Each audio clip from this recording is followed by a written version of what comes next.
Space को ही मिट्टी डाली, पानी डाला, उसमें अग्नि तत्व यानी कि आपने उसके अंदर उष्मा डाली और उसमें अगर आपने ऑक्सीजन डाल तो क्या जिंदा हो जाएगा? नहीं होगा, क्योंकि बॉडी किससे बनी हुई है? 5 तत्वों से। लेकिन भगवत गीता कहती है शरीर कायम प्रत्यम अस्य विद्या है उत्तरोत्तरम, यानी कि आग, पृथ्वी, वायु, तेज, आकाश के अलावा 3 चीज और है, मन, बुद्धि और अहंकार। जब ये 8 चीज मिलती है तभी एक शरीर बनता है। और जब आपको शरीर को स्वस्थ करना है तो आपको इन 5 तत्वों के ऊपर ध्यान, सिर्फ 5 तत्वों के ऊपर ध्यान नहीं देना, आपको ध्यान देना है एक 3 चीजों के ऊपर, वो है मन। याद रखिएगा, माइंड ही आपकी बॉडी को सिग्नल भेजता है, संदेश भेजता है, रिपेयरिंग करता है, सही कराता है। इसीलिए सिर्फ चिकित्सा करने के उपरांत अगर आपने उस मन को नहीं समझा तो फिर आपका वो चिकित्सा है। एक बात मैं आपको बताऊं, chapter number 2 shloka number 56 Bhagavad Gita कहती है दुखेषु विघ्न मनः सुखेषु विगत स्पृह वितराग भय क्रोध स्थित धीर मुनि उच्यते। कृष्ण कहते हैं जिसको एंजाइटी नहीं है, फियर नहीं है, क्रोध नहीं है, एंगर नहीं है, अटैचमेंट नहीं है, वही अपनी बॉडी को हील कर सकता है। देखिए यहाँ पर बताया गया था कि बीपी ठीक हो जाएगा, जैसे मैडम ने बताया था कि जो आपके अंदर कॉम्प्लिकेशन था, क्रिएटिनिन लेवल बढ़ गया है, कार्डियक लेवल बढ़ गया है, ठीक है आप ट्रीट कर लोगे। डायग्नोस्टिक मेथड अगर आप 300 साल पहले चले जाओ तो कौन सा ब्लड टेस्ट कर रहे होंगे आप? नहीं कर रहे होंगे। कौन सा मैग्नेटिक फील्ड, आप MRI, x ray, CT scan, ultrasound, कौन सा ऐसा तत्व था जो आपके पास था? आपको बता दूं, जो हमारे यहाँ पर सुबह ओम बिरला जी आए थे, मैं सबसे पहले उनको मैंने इन्वाइट किया था मेरे हॉस्पिटल में नेचुरोपैथी फंक्शन के लिए। ही एक्चुअली जो हम नाड़ी परीक्षण करते हैं वो खाना खा चुके थे, फिर भी मुझे फोर्स किया कि आप नाड़ी परीक्षण कीजिए। मैंने नाड़ी परीक्षण करके उनको जो बताया it was exact the same जो उन्हें उसी दिन यानी 4 दिन पहले रिपोर्ट में करवाया था। यानी कि आपका डायग्नोसिस पहले करेक्ट होना चाहिए, ट्रीटमेंट बाद की चीज है। मैं आपको बताऊं 80% केसेस एंजाइटी इंड्यूस होते हैं मैडम, और उसके अंदर कोई कॉम्प्लिकेशन नहीं होता, उसे गैस्ट्रिक नहीं होती, उसे डाइजेशन नहीं होता, उसे कोई फाइट टू फ्लाइट रेस्पॉन्स होता है बॉडी का, लेकिन उसे लगता है कि मुझे बीमारी है, मुझे पेट दर्द है, मुझे गैस है, मुझे जॉइंट में पेन है, लेकिन होता क्या है? मन के विकार होते हैं। अत्याहारम प्रजाल्पो यस च नियमाग्रह, कहा गया है कि ओवर क्या खाना, everything, over eating, over talking, over drinking, over love, over energy, over sleeping, over exercise the cause of disease. योगस्ते कुल कर्माणि संगम त्यक्त्वा धनंजयो सिद्धो समूहत्वम समत्वम योग उच्यते। Only bring the balance, treatment is over. But the नाड़ी परीक्षण, जैसे उन्होंने आपको ट्रीटमेंट बताया था, बट नाड़ी prediction is a real miracle to diagnose the correct diagnosis inside the patient what's going on।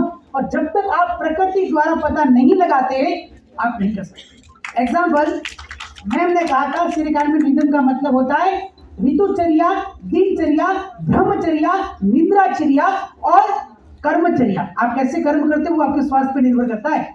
अगर आपके कर्म गलत है, अगर आप जुआ, धूमपान, मदिरापान करते हो तो definitely going to be harms yourself, right?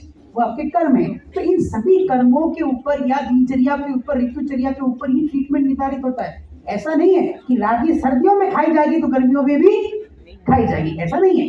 तो क्या होता है, आपको समझना पड़ेगा उस कॉन्सेप्ट को कि हमें प्रकृति के अनुसार अपनी मेडिसिन को ले जाना है और प्रकृति के अनुसार ही अपने डायग्नोसिस को लेके जाना है, उसी के साथ हमें बैलेंस करना है। आपको एक बात मैं और बता दूं, फूड कभी गलत नहीं होता। हम हमेशा फूड को ब्लेम करते हैं, this food is black, this food is not good. Food is not bad, your selection is bad. आपका सिलेक्शन ही गलत है, खाना गलत नहीं है। इसीलिए डोंट ब्लेम द फूड, क्योंकि भोजन तो किसी का पेट भरने की क्षमता रखता है, चाहे वो पत्ते हो, घास हो या कैसा भी हो, लेकिन आप क्या सेलेक्ट करते हो उसके ऊपर निर्भर करता है। नाड़ी परीक्षण में 3 विधान होते हैं, याद रखिएगा। वैसे तो ये बहुत प्रैक्टिकल चीज है, लेकिन आप ये भी बता सकते हो कि किसकी मृत्यु होने वाली है, किसका हार्ट डिजीज होने वाली है, किसका कोलेस्ट्रॉल बढ़ा है, किसकी किडनी में डिजीज है, किसके हार्ट में प्रॉब्लम है, किसके ब्रेन के अंदर इश्यूज है, किनको डायबिटीज है, हाइपरटेंशन है, आर्थराइटिस है, न्यूरोकेंटोसाइटोसिस है, यानी इतनी सारी जो प्रॉब्लम्स है वो सिर्फ आपको 3 फिंगर रखने से पता हो सकती है। Even the pregnancy, in the miscarriage, in the menstrual cycle, fibroid, uterine problems, वो सभी के सभी उस नाड़ी के अंदर आता है। तभी कहा गया है प्राकृतिक चिकित्सा का विधान कब होगा? जब डायग्नोसिस भी प्राकृतिक रूप से होगा, उसका निदान भी प्राकृतिक रूप से होगा। लेकिन हर रेमेडी, हर ट्रीटमेंट एक जैसा नहीं होता।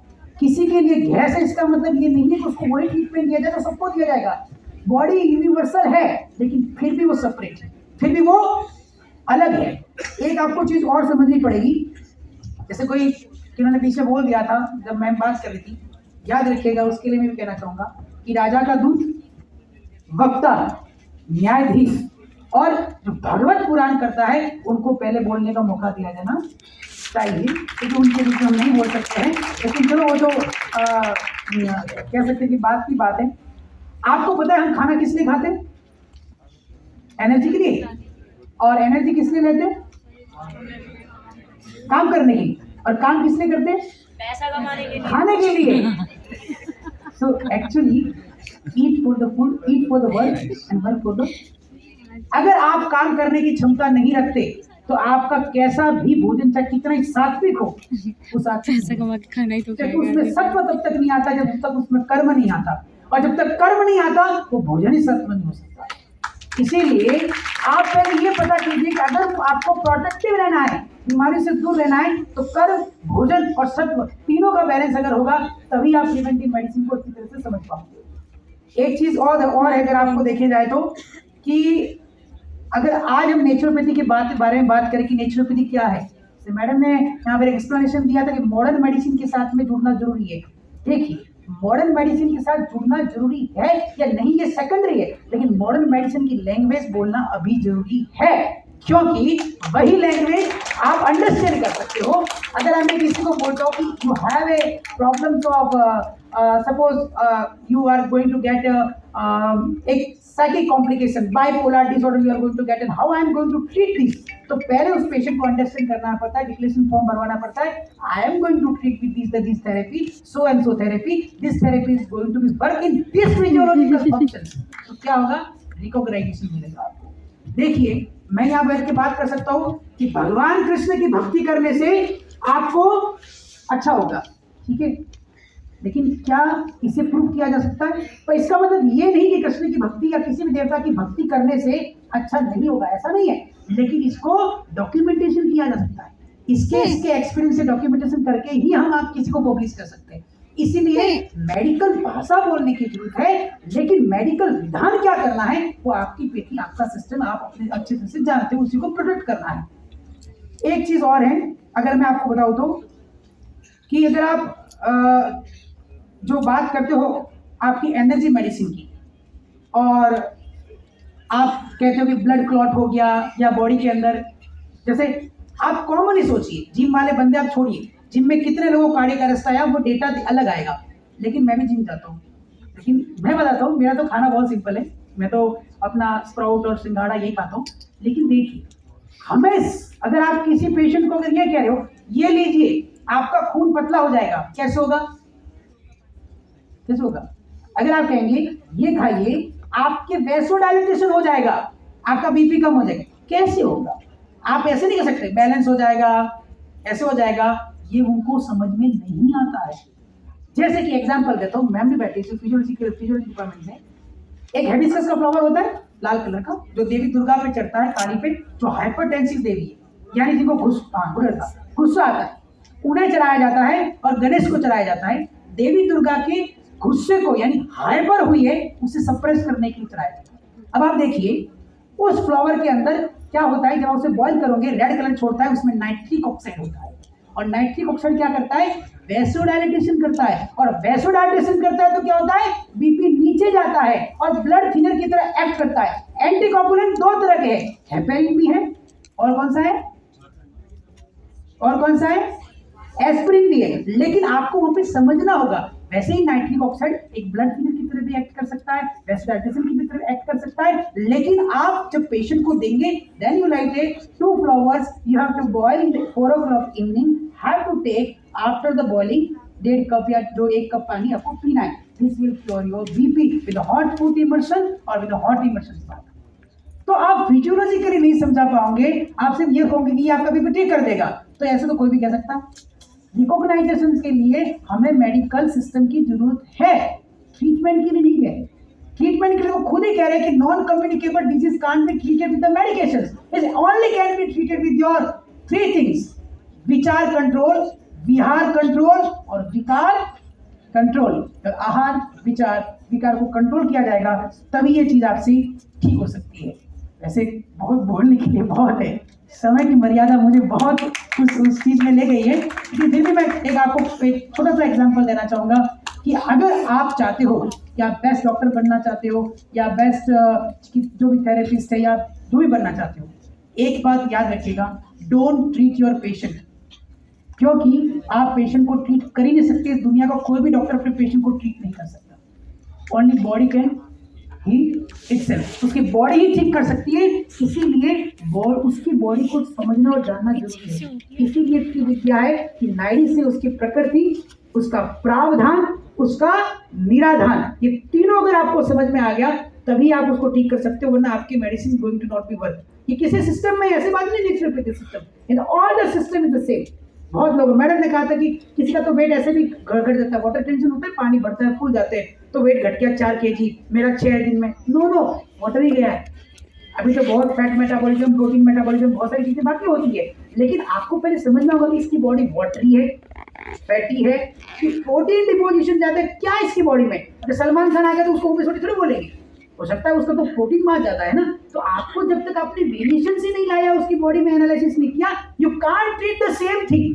यानी आप मेरी बॉडी को सिर्फ उससे ट्रीट नहीं कर सकते कि आप ग्रेन्स लीजिए। मेरी बॉडी ओनली ट्रीट हो सकती है जब मैं बिल्कुल जलाहार पे हूँ, मतलब मैं फूड, अगर मैंने फूड भी ले ली तो मेरी बॉडी में असर नहीं आएगा, क्योंकि मेरी बॉडी की प्रकृति पानी की प्रकृति यानी कि वात प्रकृति है। तो आपको समझना पड़ेगा उसकी एनालिसिस को लेकर। जैसे ओ पॉजिटिव, ए पॉजिटिव, ये आरएस फैक्टर नेगेटिव, पॉजिटिव, यही देखकर वो ब्लड भी चढ़ाते हैं। क्यों? क्योंकि वो देखते हैं कि उसकी बॉडी की एक्सपेक्टेशन क्या है।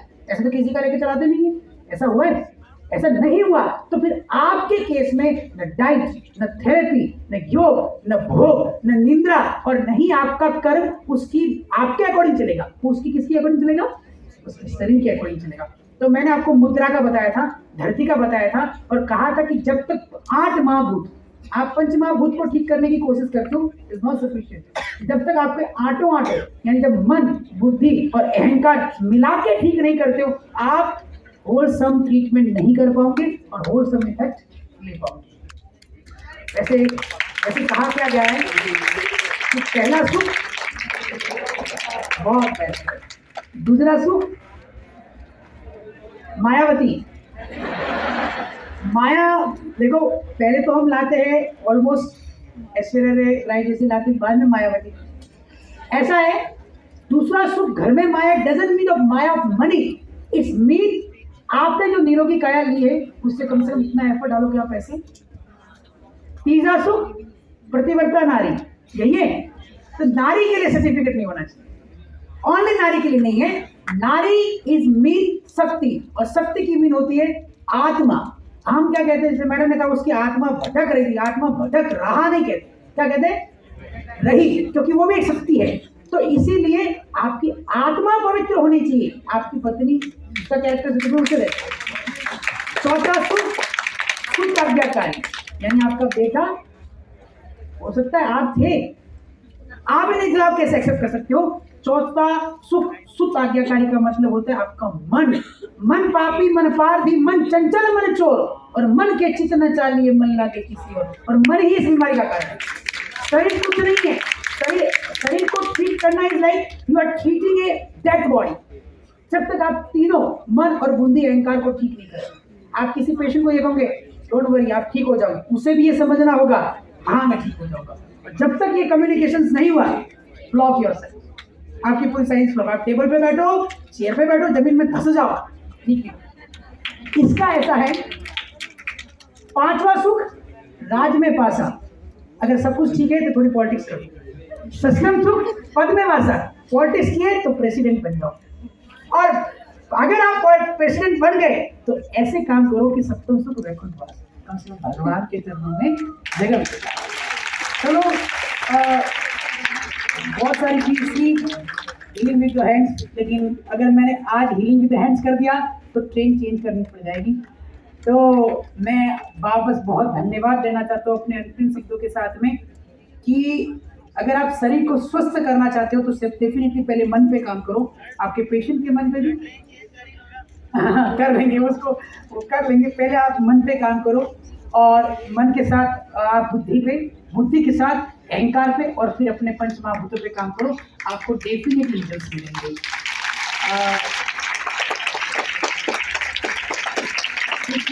कृष्णाय वासुदेवाय हे परमात्मा ने प्रणीत क्लेशनाशाय गोविंदाय नमो नमः।